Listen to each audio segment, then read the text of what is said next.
बिस्मिल्लाहिर्रहमानिर्रहीम। अस्सलाम वालेकुम दोस्तों, मैं फ़हीम अब्बास आपको खुश आमदीद कहता हूँ न्यूज़ कैफ़े में, और उम्मीद करता हूँ कि आप सब खैरियत से हैं और आज के दिन का एक अच्छा सा आगाज़ भी कर चुके हैं। आज हमने अपने प्रोग्राम में एक ऐसे अहम मौजू पर बात करनी है कि जिस हवाले से आप सब भी बात कर रहे हैं और हम अपने सराउंडिंग में भी देखते हैं, तो इसी मौजू पे ही अक्सर बात हो रही होती है कि पाकिस्तान की जो मौजूदा माशी हालत है वो क्या है, इस वक्त इकनॉमिकली हम कहाँ पे स्टैंड करते हैं और पॉलिटिकली हम किस तरफ जा रहे हैं।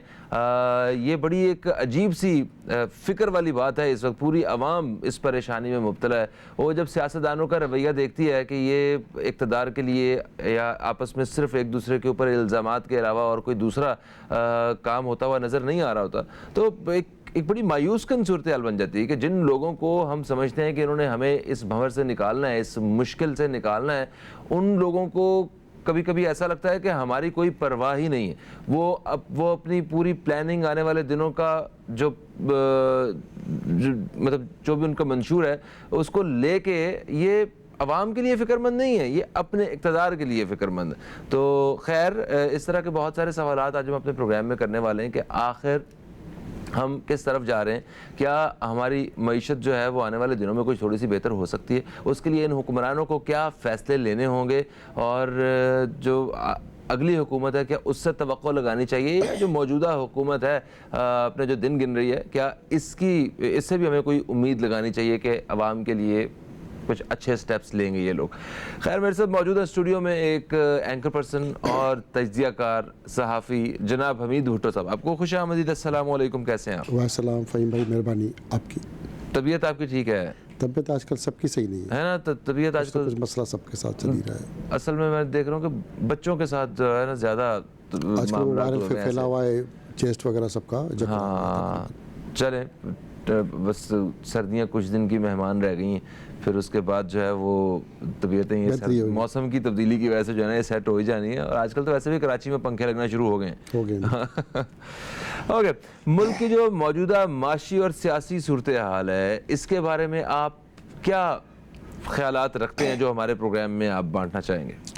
फ़हीम भाई, मुल्क में सियासी, माशी, समाजी बहरान कंटिन्यू चल रहा है।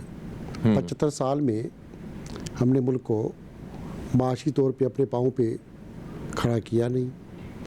मुसलसल पाकिस्तान बनने के बाद हमने 1958 में प्लान किया कि यहाँ पे सियासी इस्तेकाम पैदा किया जाएगा। 5 साल मंसूबा दिया गया। वो मंसूबा भी 2-3 साल के बाद लूला लंगड़ा वहीं खड़ा हुआ। फिर हम 1960 में 5 साल मंसूबा लेके आते हैं और इस मुल्क को तरक्की का रास्ता देने की प्लानिंग करते हैं। उस मंसूबे का चर्चा हुआ, पूरी दुनिया ने उसको फॉलो भी किया। थोड़ी सी हमारे पास सनतें भी बनी, मगर हमने फिर उसका भी जनाजा निकालना शुरू किया। उसमें कुछ तरक्की के काम तो हुए, मगर हम आस्ता आस्ता फिर मंसूबे बने, हुकूमतें नहीं बनी। तो हुकूमतें जिस तरह बननी चाहिए, जब पाकिस्तान बना उस वक्त ही हमारे पास इंडस्ट्री, कारखाने वैसे ही कम थे। और उन जो पहले 2 मंसूबे बने 60s में, तो उस मंसूबे में 60 और 65 में हम लोगों ने 20 ख़ानदानों को प्रमोट किया। वो थोड़े से सेटल होके बहुत आगे गए। जब उस चर्चे को भी हमने बंद करने की कोशिश की, तो फिर उसके नताइज हमारी जो माशी तौर पे मजबूत लोग हैं वो हमेशा मुख्तलिफ इदारों के साथ मिलके हुकूमतें बनाने गिराने में भी उनका किरदार है। और उन लोगों ने भी समझ लिया कि हमें खुद इक़्तिदार में जाके बैठना होगा, अपने ख़ानदान भी बचाने होंगे। तो जब कारोबारी लोग, हमारे इंडस्ट्रियल लोग जो अपनी सिर्फ दुकान से एक 10 फैक्ट्रियों के मालिक बन गए, वो इस मुल्क के अंदर तरक्की के रास्ते में भी रुकावट रहे। और हमारे सियासतदानों पे सारा इल्ज़ाम हम देते हुए आ रहे हैं, मगर वो सियासी जमायतें जिस तरह एक दूसरे की पगड़ी उतारने से आगे कोई उनके अंदर सियासी शऊर आज तक प्रॉपर तरीके से नहीं आ रहा, तो यकीनन सियासी तौर पे हम मुस्तहकम नहीं हो पाए। माशी तौर पे हम वहीं मुख्तलिफ लोगों के कंट्रोल में उनके ज़ेर साया दबते ही जा रहे हैं और उनके कंट्रोल में उनके जूते के नोक पे हम दबते जा रहे हैं। और उसके बाद फिर एक समाजी इनकलाब की बात होती है, हम समाजी तब्दीली की तरफ जाना चाहते हैं, मगर वो समाजी इनकलाब यहाँ पे इनकलाब आने के बजाय भिखारियों की फ़ौज बनाता गया। समाज तो तब्दील नहीं हुआ मगर पाकिस्तान में एक भिखारीपन बढ़ता जा रहा है। गुर्बत, महंगाई, बदहाली, बुनियादी सहूलतें हमारी हुकूमतें देने में कामयाब ही नहीं हुई। कभी टैक्स के नाम पे, कभी किसी चीज़ के नाम पे सिर्फ मांगा जाता है हमारी हुकूमतें, और हम सब मांगने वाले भिखारियों से आगे इस मुल्क के अंदर कुछ नहीं बन सके। भुट्टो साहब, आपकी बात बिल्कुल सही है कि अवाम इस वक्त फाइनेंशियली क्राइसिस में है, ठीक है, और जहाँ डॉलर की कीमत मतलब इतनी ऊपर बढ़ गई हो, जहाँ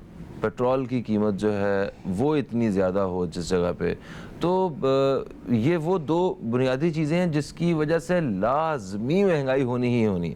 आप डॉलर बढ़ गया, चीज़ें महंगी ख़रीदने के लिए, और उसके लिए आप तैयार हो जाएं। अब पेट्रोल की कीमत बढ़ गई तो पेट्रोल की कीमत बढ़ेगी तो वो रोटी जो तंदूर में मिल रही है उसकी कीमत बढ़ जाएगी। ऐसा ही मुझे हर चीज़ की कीमत में इजाफा हो जाएगा। तो ये बड़े दो बुनियादी से इश्यूज़ हैं। अवाम को थोड़ा सा रिलीफ पहुंचाने के लिए इन हुकूमतों के पास कोई प्लान है, या क्या कोई ऐसा प्लान बनाए तो अवाम को रिलीफ दे सकते हैं ये इन हालात में? आवाम की रिलीफ हमारे हुक्मरानों के पास है ही नहीं। एक दूसरे की पगड़ी उतारने और एक दूसरे पे इल्ज़ाम देने के अलावा और कोई रिलीफ नहीं है। अपने केस ख़त्म कराने, अपनी करप्शन बढ़ाने, अपनी औलादों को दुनिया के बड़े मुल्कों में पढ़ाने लिखाने, उनके जायदादें बनाने के अलावा गरीब के लिए रिलीफ का कोई मंसूबा इस मुल्क के अंदर बन नहीं रहा, बनाया ही नहीं जा रहा, बनाने की कोई सोच ही नहीं है। हमारी सोच है कि फ़हीम आप करप्ट हो, आप कहेंगे अमीर भुट्टो करप्ट है, तो हम इससे ज़्यादा निकलने के चक्कर में नहीं है।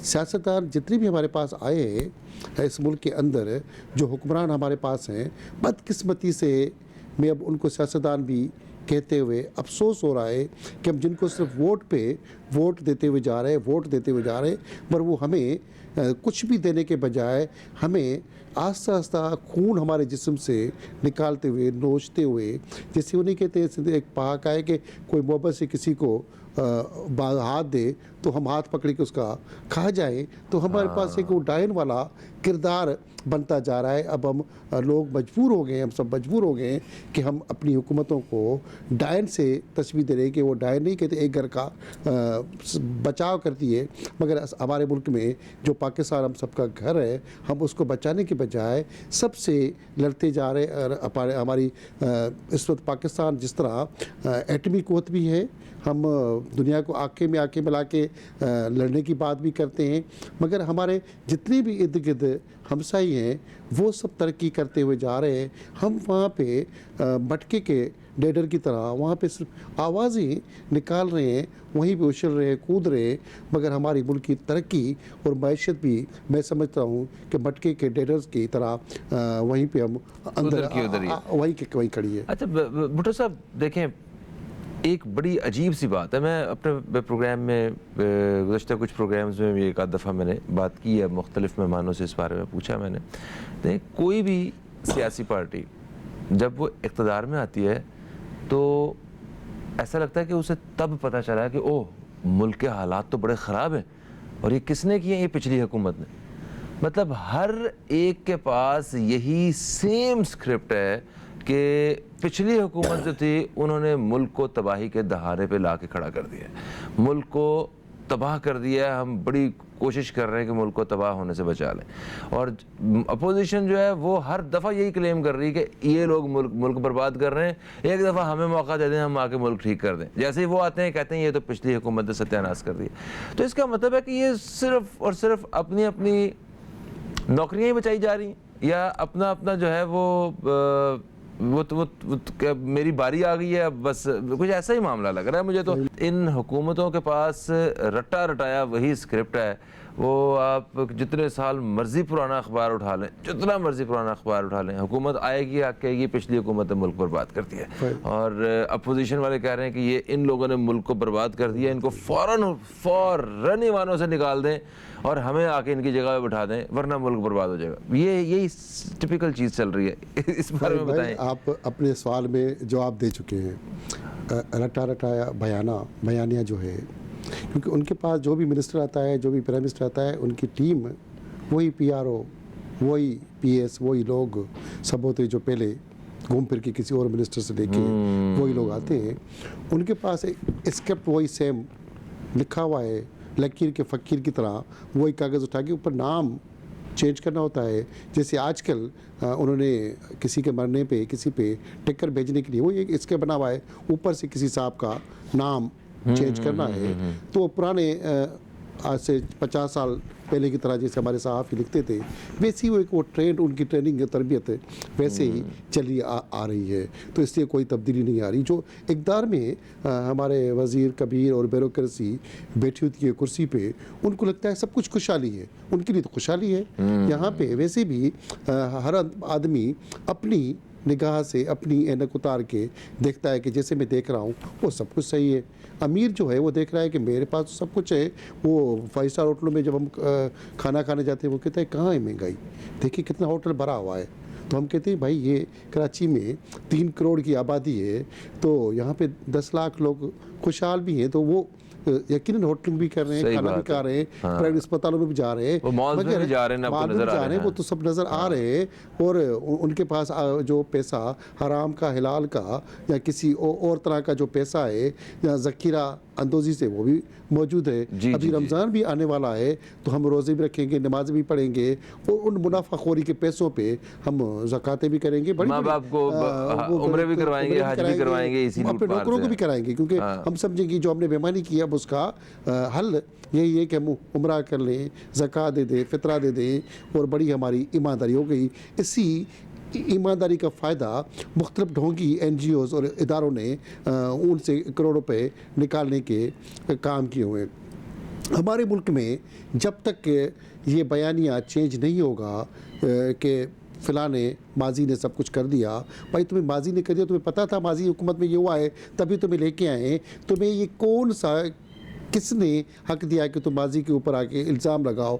और इल्ज़ाम जो लगाते हैं उन पर कोई साबित भी नहीं करते। अगर साबित किसी के ऊपर कर भी लिया तो माशाल्लाह हमारी अदालतों और बाकी इदारों से वो छूट भी जाते हैं, आराम से वो हाजी काजी खुद बन जाते हैं और वो खुद आगे जाके काजियों की तरह फैसले भी करते हैं। हुक्मरान बने बैठे होते हैं कि जब हाजी काजी एक चोर खुद बनेगा तो सारी करप्शन बेईमानी करके तो कहाँ से उसका बयानिया तब्दील होगा। यहाँ पे तो अफसोस होता है कि आजकल लोगों की यादाश्त भी 2-4 दिन के बाद भूल चुके होते हैं कि क्या करना है। जैसे पेट्रोल का बहरान चल रहा है, लोग अभी भी जाके पेट्रोल पंपों पे महंगे पेट्रोल पे लाइन में खड़े हुए हैं, मगर एहतजाज करने के लिए कहीं लाइन में खड़े नहीं हो रहे, वो किसी अपनी उसी सियासतदान के पीछे दौड़ रहे हैं। क्योंकि यहाँ पे ऐसा माहौल हमने सियासी निज़ाम बना दिया है, अगर किसी सियासतदान के ख़िलाफ़ हम बोलते हैं तो बाजी की तरह लोग डरते हैं कि बोरी में लाश चला जाए, कहीं हमें काट के फेंक दिया जाए, तो लोग खौफ में मुब्तला हैं। हमें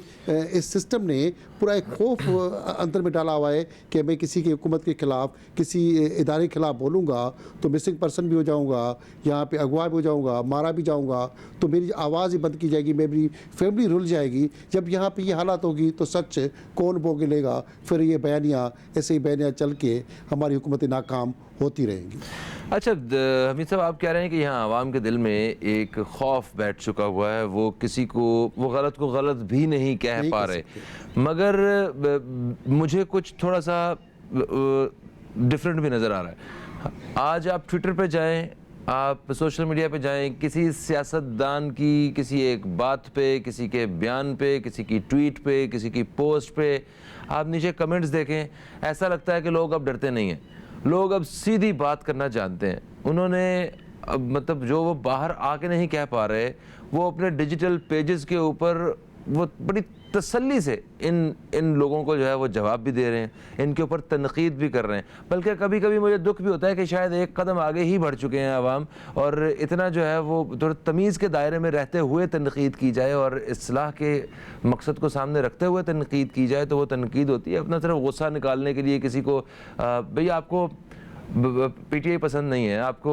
मुस्लिम लीग नून पसंद नहीं है, या आपको पीपल्स पार्टी पसंद नहीं है, एमक्यूएम पसंद नहीं है, जमात इस्लामी पसंद नहीं है, कि आपकी ज़ाती तौर पर नज़रियात अलग हो सकते हैं, मगर तमीज़ के दायरे में रहते हुए आप एक अच्छे बाशऊर इंसान की तरह कमेंट करें तो इट्स फाइन। बट आप गाली गलोच और उन चीज़ों को हवा देना, अभी इमरान खान साहब को जब उनकी टांग पे वो गोलियां लगी हैं उसके ऊपर कितना एक पूरा तमाशा लगा है आपस में सारे सोशल मीडिया पे लोगों का।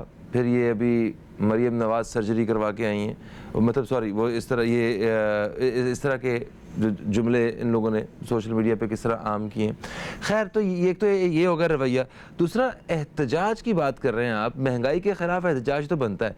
हमने माजी में देखा है कि जब तब्दीली सरकार ख़त्म हो रही थी, ठीक है, तब्दीली सरकार जब तब्दील हो रही थी तो उस वक्त पूरे मुल्क में महंगाई के ख़िलाफ़ जो है वो एक एहतजाज हो रहे थे। ये तब होते हैं जब कोई सियासी जमात एक कदम आगे बढ़ती है, वो लोगों को एहसास दिलाती है कि हमें अब बाहर निकलना चाहिए, इन लोगों ने बहुत ज़्यादती कर दी। तो इस वक्त किसी सियासी जमात को ये ख्याल नहीं है जो आवाम को लेकर बाहर निकले। फ़हीम भाई, जब महंगाई के ख़िलाफ़ तब्दीली सरकार की तब्दीली पे लोग निकले, उसी का खेमाजा उल्टा डबल भुगतना पड़ा, ट्रिपल भुगतना पड़ा। अभी अगर कोई पार्टी कहेगी भी तो पार्टी वाले इसलिए नहीं कह रहे कि लोग इस बयानी पे भी अब नहीं आएंगे, अब महंगाई के नाम पे बाहर नहीं निकलेंगे, किसी पार्टी के पीछे अब नहीं आएंगे। अच्छा। कोई दूसरे लोग समाज के कोई पॉजिटिव लोग निकलें तो उनको निकलेंगे। बाकी यहाँ पे तो समाजी इदारों के सरबराह भी सारे चोर, सारी यहाँ पे सियासतदान भी उसी गंगा में साथ ही ना आ रहे हैं। तो जब यहाँ पे लोग निकलना चाह रहे हैं, एहतजाज करना चाह रहे हैं, और उनको जमा करने के लिए सही प्रॉपर ईमानदार लोग आगे खामोश नहीं आ रहे। चोरी कैसे बंद होती है?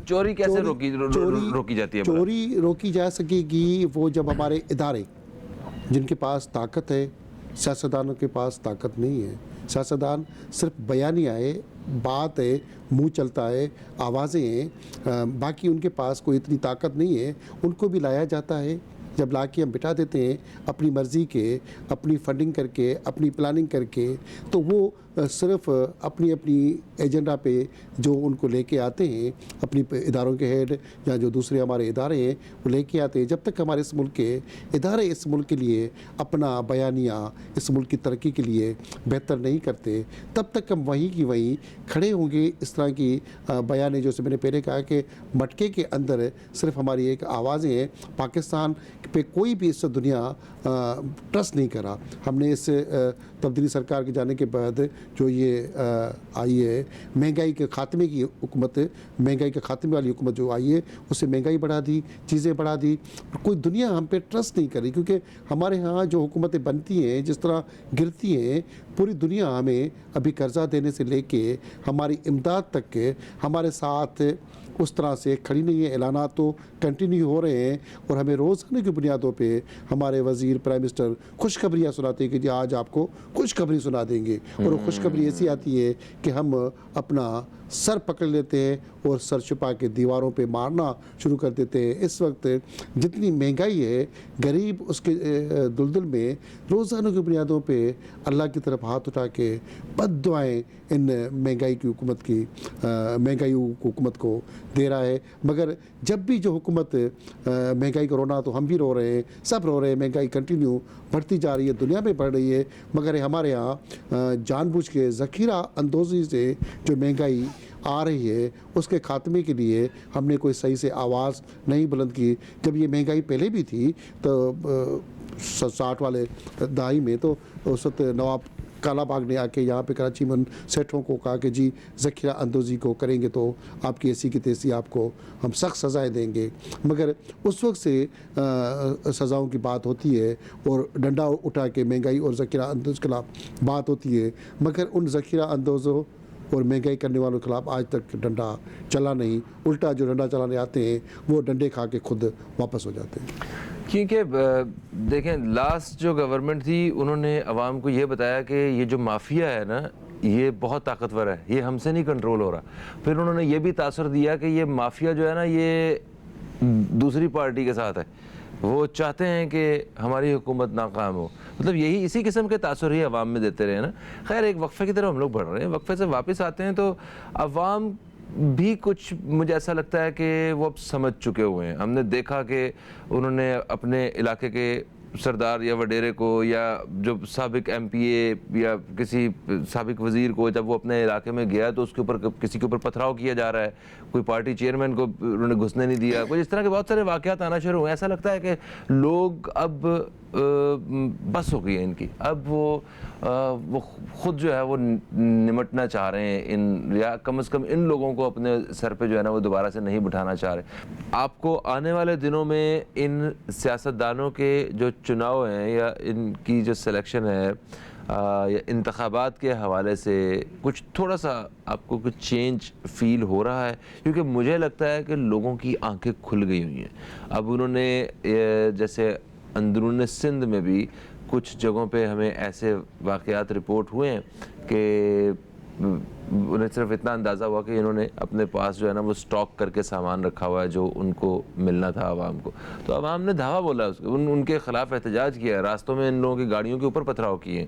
फिर हमने पिछली दफ़ा इलेक्शंस की कैंपेन्स में देखा है कि कोई लोगों ने पथराव करके अपने इलाकों से इन्हें निकाल दिया कि चले जाओ वापस हमें। तो ऐसी चीज़ें सामने जब आती हैं तो आपको लगता है कि आने वाले दिनों में कुछ माहौल मुख्तलिफ होने वाला है? फ़हीम भाई, अंदरून सिंध में कोई इतनी ज़ख़ीरा अंदोज़ी नहीं हो रही।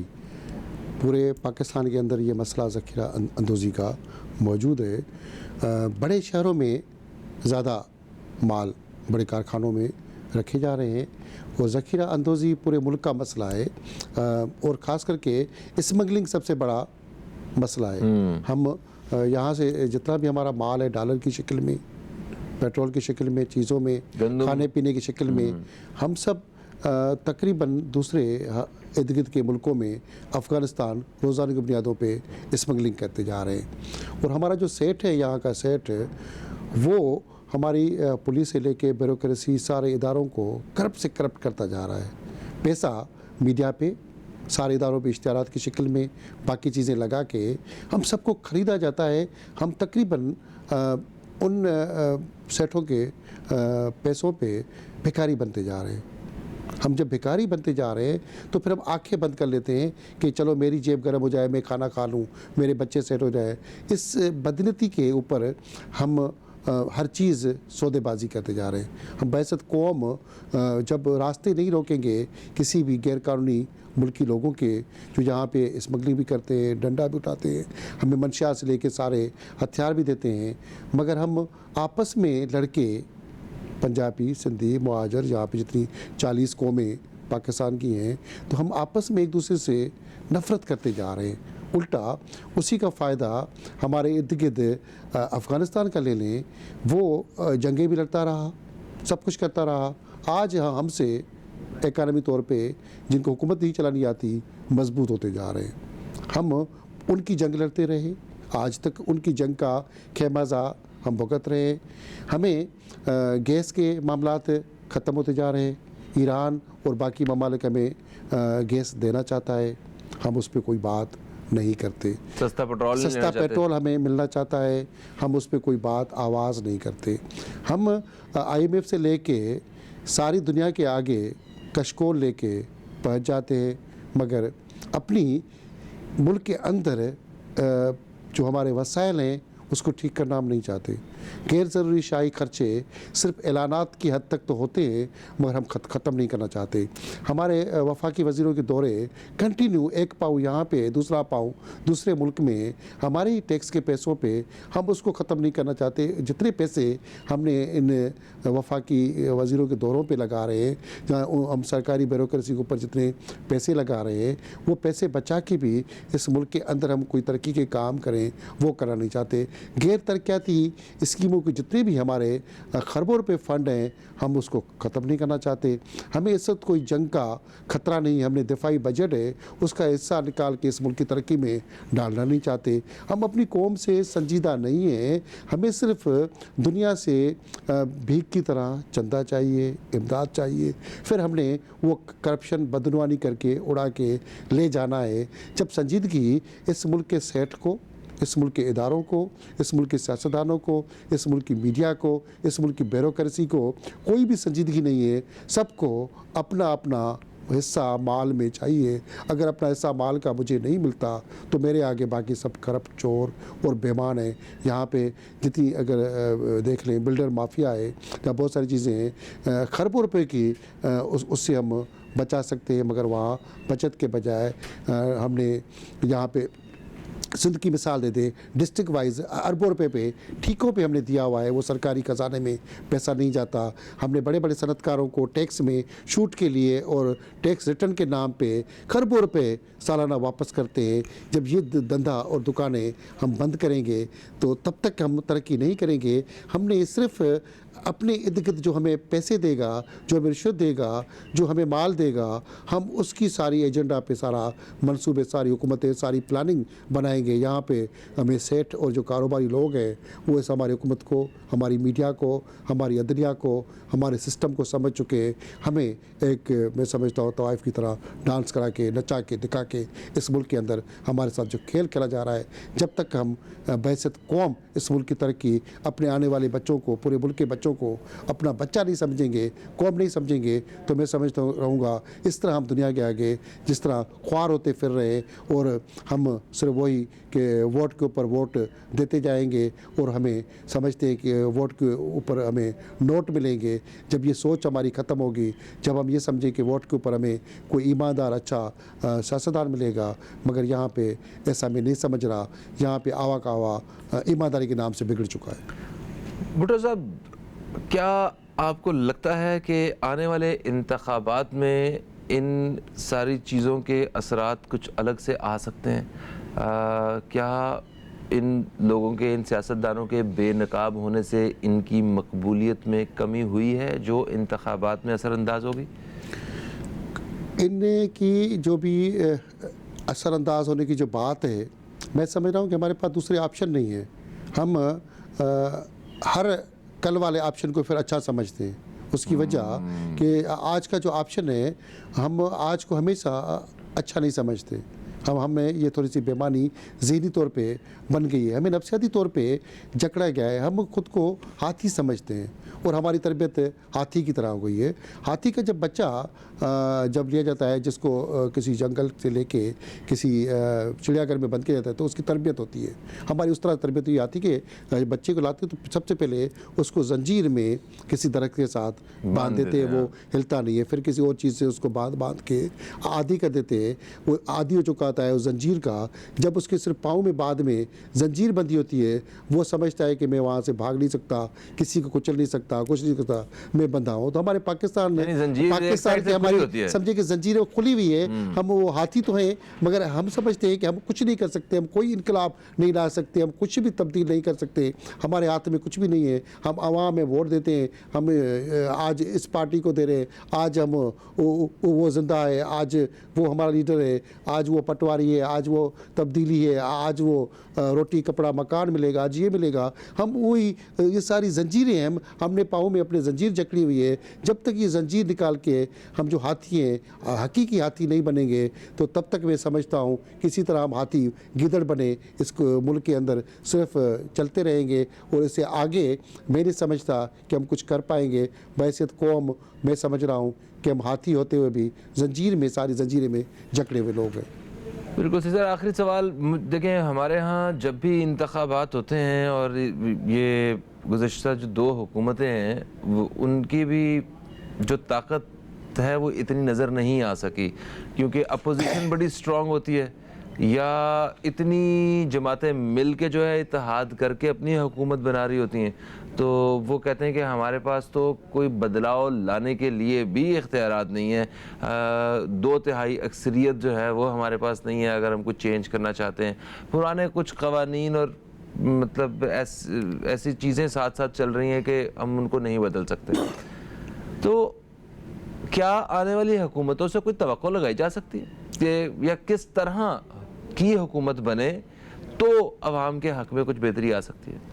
हमारे यहाँ मुल्क में जब तक के कोई पॉजिटिव हुकूमत जो माशी तौर पे हमें अपने पाँव पे खड़ा कर दे और अपने शाही खर्चे बंद कर दे, यहाँ वो ऐलानात तो होते हैं।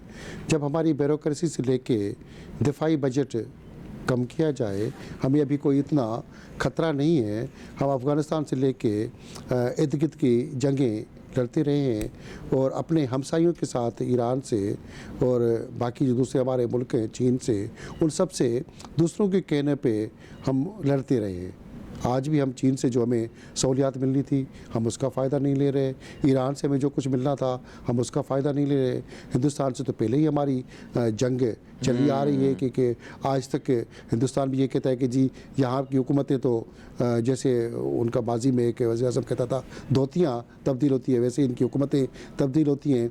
तो हमारे हुक्मरानों में माशी, समाजी और सकाफ़ती तौर पे इनकलाब की ज़रूरत है और साथ साथ में जब तक आम इंसान हुकूमत के साथ मिलके अपने मसाइल के लिए खड़ा नहीं होगा तो हम वहीं की वहीं खड़े होके इस मुल्क की तरक्की में कोई किरदार नहीं अदा करेंगे। वही जैसे मैंने पहले कहा, कैसी मजबूत हुकूमत बने तो अवाम का फ़ायदा हो सकता है? मजबूत हुकूमत, मैंने वही कहा कि समाजी और सकाफ़ती माशी तौर पे मजबूत हुकूमत होती है। और जैसे जर्मनी से लेके फ्रांस में रोज़ाना की बुनियादों पे लोग टैक्स रिटर्न अपना फ़ाइल छोटी छोटी दुकान से लेके बड़ी दुकान तक रोज़ाना की बुनियादों पे अपना वो टैक्स जमा करते हैं, रिकॉर्ड जमा करते हैं। यहाँ पे जब तक टैक्स प्रॉपर छोटी दुकान से लेके सब नहीं देंगे तब तक हमें इस मुल्क को तरक्की नहीं दिला सकते। यहाँ पे टैक्स के नाम पे चोरी है, धंधा है, उसको बंद करने की ज़रूरत है। Thank you so much Amit साहब, बहुत शुक्रिया आपका। और ये बात सही है कि वो महज़िब माशरे, वो कौमें जो हमें बड़ी तरक्की वाली कौमें नज़र आती हैं, वहाँ पे टैक्स का जो निज़ाम है वो बड़ा ज़बरदस्त है। हर शख्स वहाँ पे टैक्स देता है। एक तो उनके अंदर एहसास ज़िम्मेदारी भी है हर शख्स मतलब सारे लोगों में, ज़्यादातर लोगों में। और दूसरा वहाँ पे चोरी करना इतना आसान नहीं है। अगर आप नहीं देंगे तो वो आप चोर कंसिडर किए जाएंगे, तो वो इतना आसान नहीं है कोई गलत काम करना। हम भी गुमान करते हैं, अच्छा गुमान करते हैं कि इंशाअल्लाह पाकिस्तान में भी वो अच्छे दिन आएंगे जब जो गलत करते हैं, जो जुर्म करते हैं, उनको इबरत का निशान बनाया जाएगा और पाकिस्तान तरक्की की राह पे आएगा। Thank you so much Amit साहब, आप तशरीफ़ लाए। प्रोग्राम का वक्त अपने अख्ताम की तरफ आ गया है। अपना फीडबैक हमारे फेसबुक पेज पे ज़रूर दीजिएगा जिसका पता है www.facebook.com/newscafe। फ़हीम अब्बास को और न्यूज़ कैफ़े की टीम को दें इजाज़त। आपसे इंशाअल्लाह फिर मुलाकात होगी। तब तक के लिए खुदा हाफ़िज़। पाकिस्तान जिंदाबाद।